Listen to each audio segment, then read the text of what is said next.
Back in the day, Muscadet was the go-to dry white.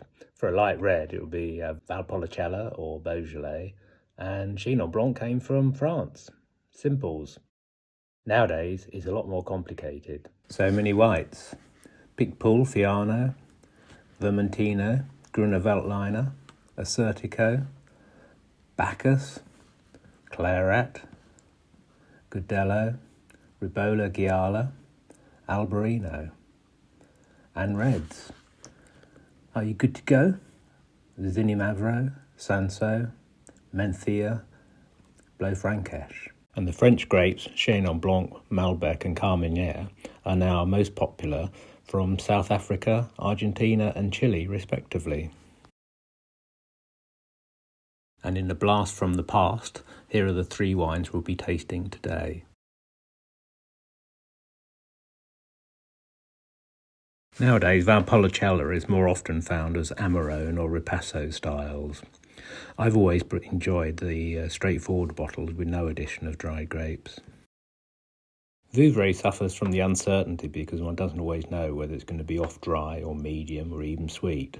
But with good food combination, it can be wonderful. This map shows our 2 whites at opposite ends of the Loire, a 2.5-hour drive between them. Muscadet styles can vary according to the use of lees aging and or oak, and 2023 is considered to be a fresher than the richer 2022 vintage. I'm keen to explore the Muscadet Crus when I can actually find some. The Ripasso wines dominate retailers' lists. The richer styles are clearly more popular.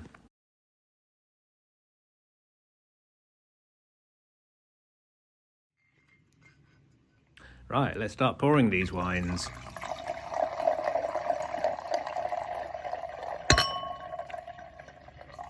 With all the competition these days, I'm looking forward to seeing whether these old favourites deserve a place at our dinner table.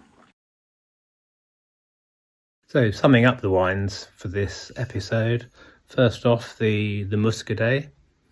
I thought this was a pretty good example. It's fresh, had some good white fruits there, bit of grapefruit, bit of lime, had a nice creaminess about it, and there's almost a little nuttiness on the finish. So a very good example. I find Muscadet is a pretty reliable wine and a good alternative to, say, Chablis or white Burgundy or white Macon, and they're good value for money. Next up, the Valpolicella.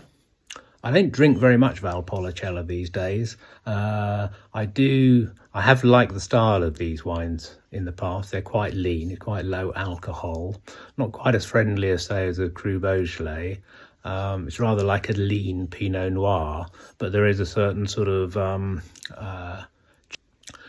cherry stone, cranberry, a little bit of sort of cooked raspberry sort of thing, and a rather strange description. I find this slightly rhubarby, which I get with some other sort of leaner Pinot Noir wines.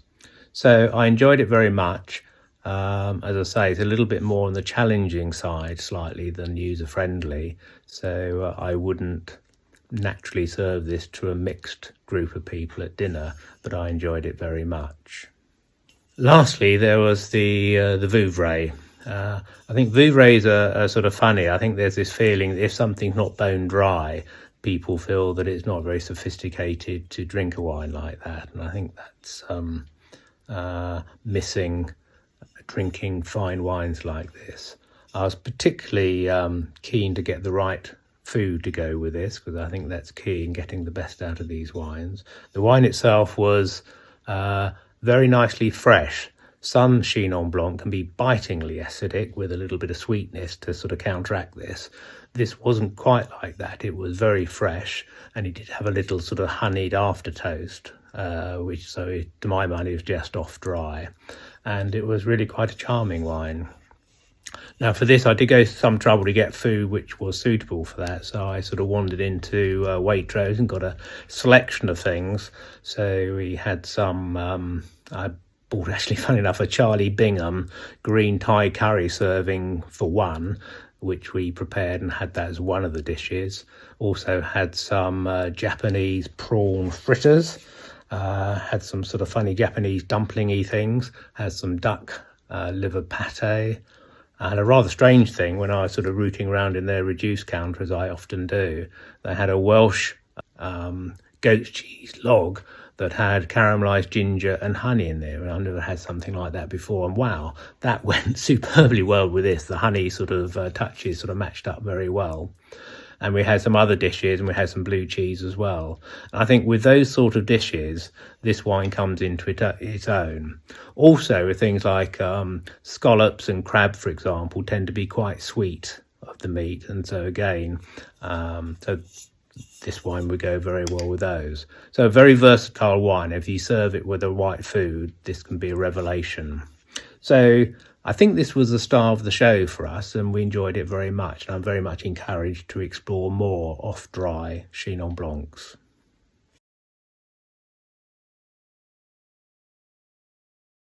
I have a little Sauvignon Blanc footnote here. At the last episode, where I had tasted 3 Waitrose Blueprint wines, I always get an extra wine in case there's something wrong with one of the other wines. And in this case, I bought the Waitrose Terrain Sauvignon Blanc. They also do a Blueprint New Zealand Sauvignon Blanc, and I tasted that at a trade tasting actually, and that was very good. In fact, my notes sort of said that if you like the occasional New Zealand Sauvignon Blanc, why not buy this? Why pay more? Because it has all the essence of a pretty decent Sauvignon Blanc. But having tasted that one, I thought I'd try the Terrain one. And we had, I think, some camembert and some goat's cheese, which I think Sauvignon Blanc is the ideal match there. So I took the opportunity of trying the Terrain Sauvignon Blanc. If you want to compare the styles of a Loire and a New Zealand Sauvignon Blanc, both of these Blueprint wines are under £9, and if you bought a bottle of each and drank them side by side, it would be a very good comparison. The New Zealand one has more exotic fruits, and the Terrain one is slightly leaner in style, not quite so exotic fruits. It has still got the gooseberry leaf sort of feel for it. And in passing, Waitrose also do a number 1 Sauvignon Blanc, New Zealand one, and I tasted that before. And again, if one wanted to explore vertically up the quality steps of New Zealand Sauvignon Blanc, again, I think if you had the Blueprint one and then had their number 1 Sauvignon Blanc, I think you will see the step change. So anyway, I thought I'd throw that in, having tried another Blueprint wine.